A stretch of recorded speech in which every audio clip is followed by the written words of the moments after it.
할렐루야. 감사로 여는 하루 12월 21일 화요일 대림절 묵상을 함께 나누겠습니다. 메리 크리스마스. 이제 예수님께서 이 땅에 오시는 날도 이제 5일 앞으로 다가왔습니다.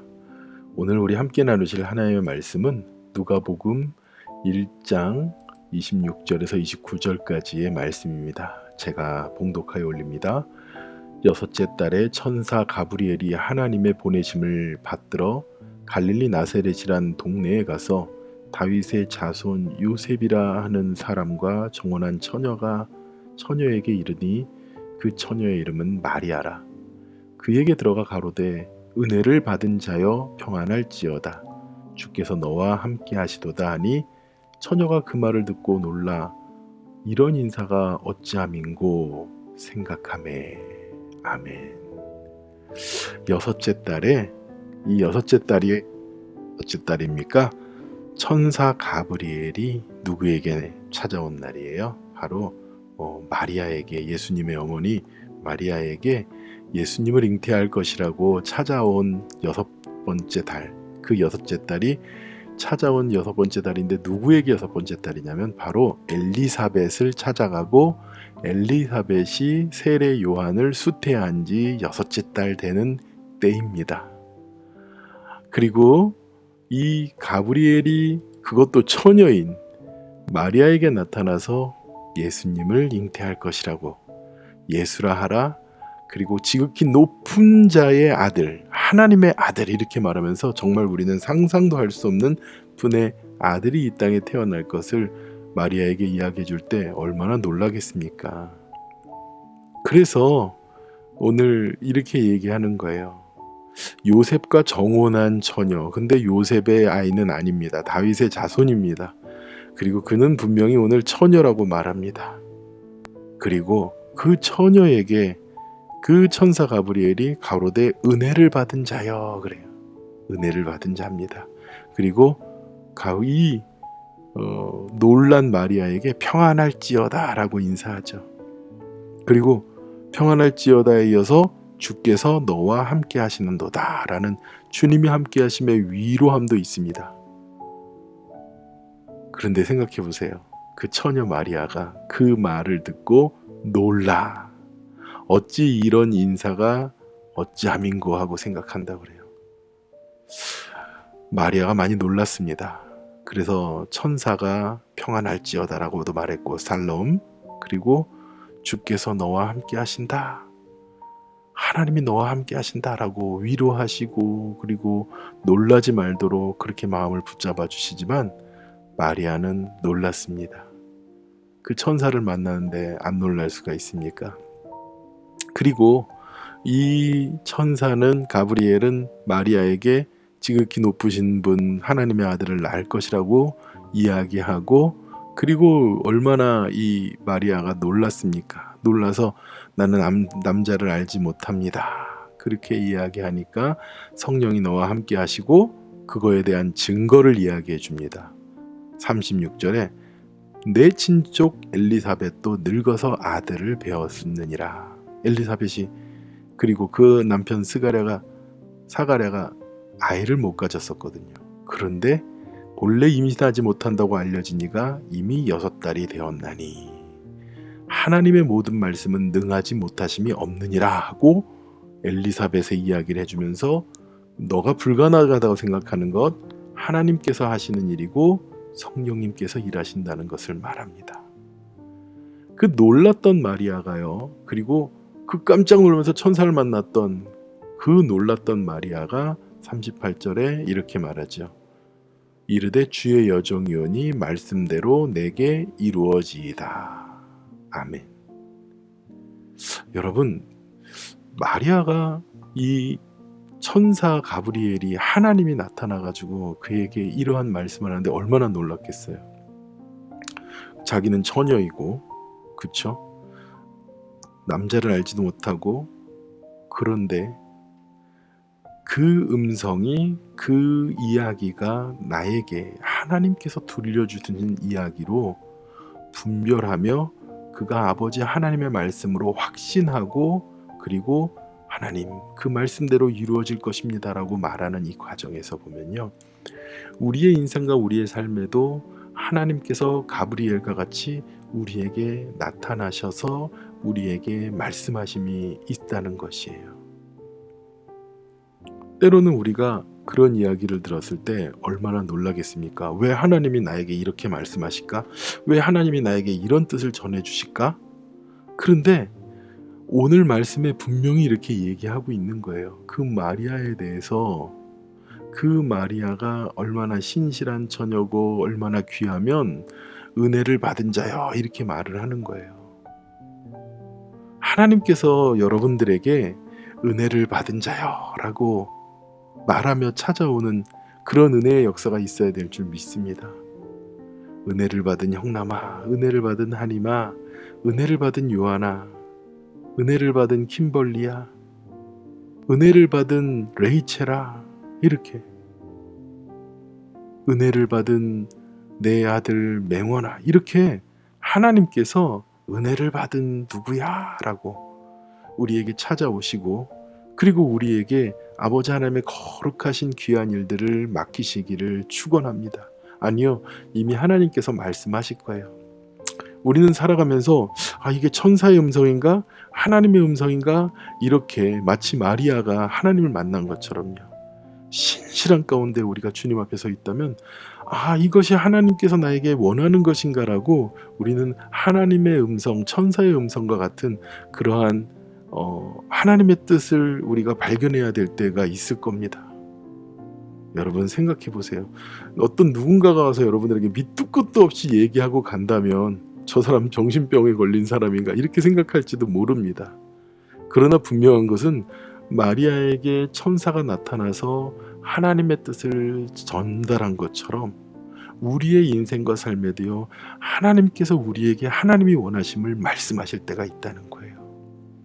그럴 때 우리는 아멘하고 순종하고, 더욱더 중요한 것은 그 말씀이 주님의 뜻인가를 옳게 분별하는 것이 필요합니다. 첫 번째, 여러분 조지 물러, 일평생 동안 하나님께 어마어마한 기도의 응답을 받았다는 조지 물러 목사님은요, 하나님의 뜻을 발견하는 그러한 6가지 방법에 대해서 말하는데요, 그 말이 참 옳은 것 같아요. 첫 번째 뭐냐면요, 이 주님께서 나에게 들려주신 말씀이 내 뜻인가 하나님의 기쁘신 뜻인가를 먼저 분별해야 된다는 거예요. 많은 사람들이 목사님 제가 기도했는데요, 하나님이 이런 음성을 주셨어요, 이런 음성을 주셨어요 하는 게 대부분 뭐냐면 자신이 하기 원하는, 자기 자신이 이루기 원하는 것에 대한 욕망에 대한 투영으로 나타나는 경우들이 많습니다. 그래서 우리 성경에 말씀하잖아요. 먼저 누구의 나라와 그의 나라와 그의 의를 구하라. 그리하면 이 모든 것을 너희에게 더하시리라. 아멘. 내 뜻과 내 생각과 내 판단을 앞세운 것을 하나님께 들었다고 생각하면 안 된다는 거예요. 내가 생각하는 나의 뜻, 나의 모든 것을 다 내려놓고 하나님의 뜻이 무엇인지를 먼저 바라봐야 되는 겁니다. 로마서 12장에 이렇게 말하잖아요.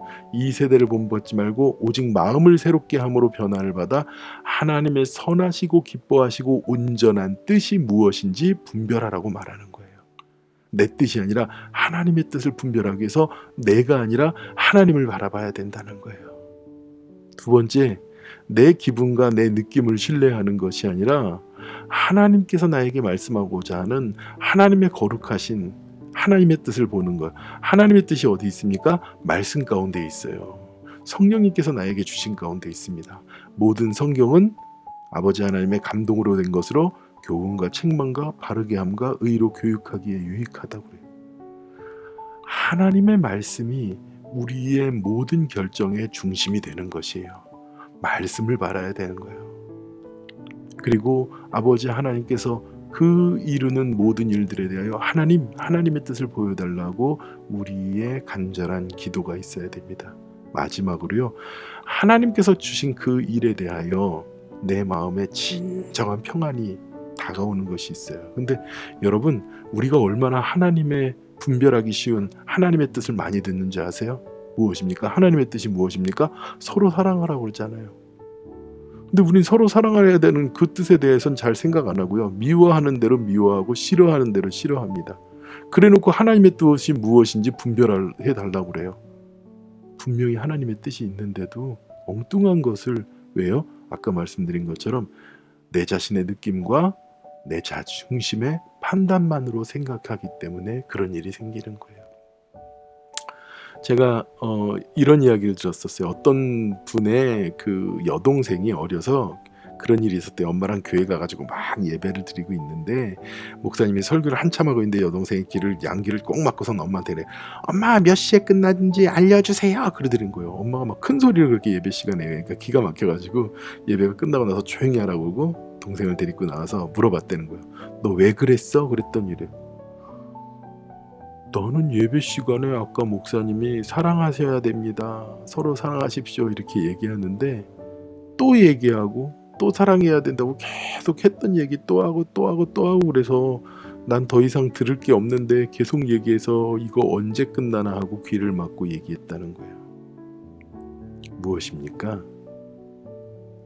하나님께서 우리에게 이미 우리가 들려주셔야 될 이야기들을 이미 하셨고 우리에게 아버지 하나님의 선하신 뜻 우리에게 벌써 여러분들에게 말씀하고 있어요.